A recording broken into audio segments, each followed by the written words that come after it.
just give you an answer. You really loved the episode. I loved my wolf howl that you guys saw in the clip video. I like screaming, floor bitch, to Joel a lot. And I liked how long it took for me to wash those curls out of my hair at the end of every night of shooting that.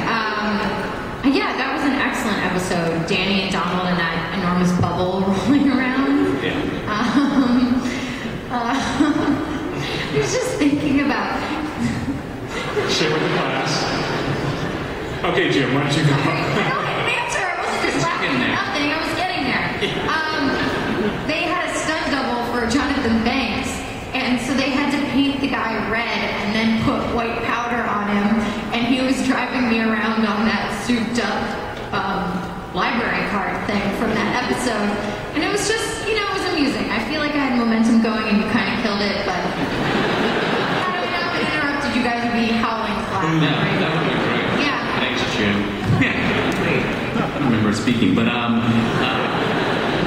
well, I enjoyed particularly like the D&D episode just because I wasn't part of the first one, and it really was one of those things where you're confined with everyone in one space, and while some people were probably like, ugh, but it was so much fun to be in that bedroom, and you were sort of split up with interesting partners that you don't normally get to be in scenes with, and then of course being able to impale myself with a space knife. I could probably do that all day. And another one was when Jonathan was my favorite.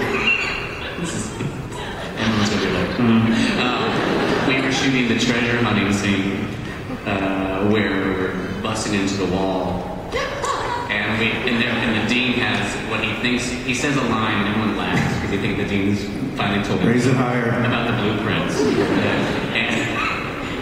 I remember that Jonathan got a note. It's like, Jonathan, laugh. I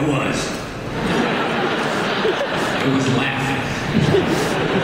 Okay. Oh my God, that is lovely. I was. And then he just proceeded to have the biggest laugh in the next one.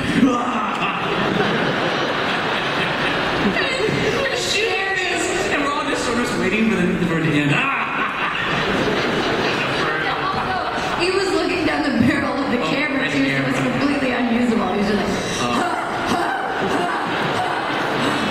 The first day on set that Jonathan Banks was there, he did a scene, ran through it, and the writer went up to him to give him an adjustment, and he said, "I'm going to punch you in the heart." Punch you in the heart? It's so specific. It's like, it's inside the body. It keeps you alive. It's like you're in that wrong. It's like, I swear to God, sit down, I'm going to grab this pencil and stab you in the eye. It's like, oh, is that one of those visceral moments? Watching, you may have then seen us work it into the show. But watching Jonathan work was pretty amazing. I mean, he is such a good actor. One, I always just sort of questioned myself watching him do this. What was a great character that just sort of came out of nowhere to be added to this mix, which is a hard thing to do, but fantastic.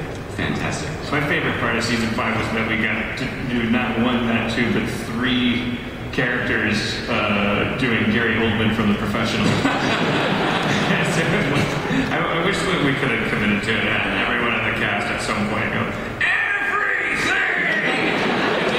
We looked into Gary Oldman at one point to come on the show, like, oh no, it's one of these things where like he won't even entertain anything unless it's like 6 figures. But I'm like, oh, can we get that money and just have him come in and then do the opposite, where it's like everything. What do you mean everything? Everything. My favorite part of season 5 was the dean trying to get Rhonda's attention. Trace the call, Ron. Trace the call. At one point, your fingers are starting to bleed. I think I switched parts at one point. Dan Harmon and watching you then turn it into the call. Oh, it's fine. And Dino, I love that Starburns always has Dave Matthews Band at the ready for those happy moments on his boombox. Yeah, I never heard the Dave Matthews Band before. They're like, the Dave Matthews Band. Hee-haw! There's a lot of Dave Matthews Band jokes this season, by the way. Yeah. Seeing you, Starburns, in the wagon, whipping the cats that are hooked up to the radio, trying to get them going. Yes, this is a network television. No more. That was an idea from Eric Summers, who was like a hero last year, a writer that we brought on, and he pitched this thing that he pitched the cat cart thing, and you were in a room, and Dan wasn't there, and I'm like, it's just hilarious. It's never gonna ever see the light of day.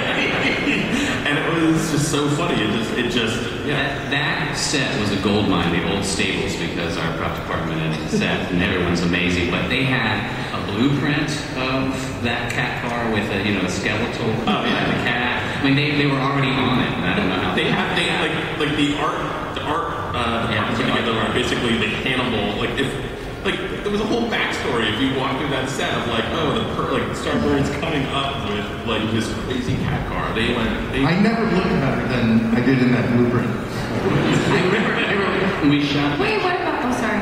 You need to calm down. You were going on and on for a monologue. I interrupted you, fizzled it, and now you want it back? Wow. Now I completely forgot. I was going to tell you guys this great recipe. How come I don't get to say?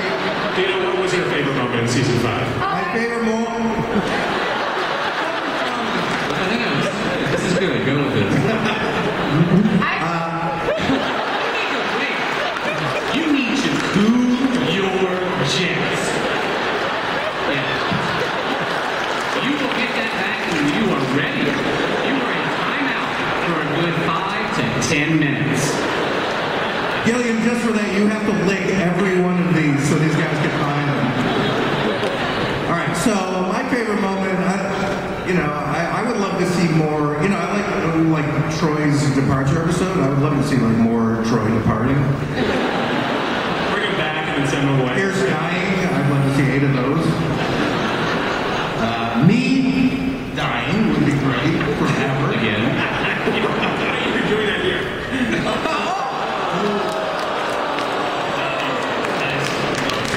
Let's welcome you back. You're out of timeout. Come up and say what you're going to say. Go ahead. By the way, guys, start lining up. It's time for your Q&A. Wait, Michael. Yes, sir. In your sport coat with your t-shirt, your You can't come back from that. Go. I was just going to say that I really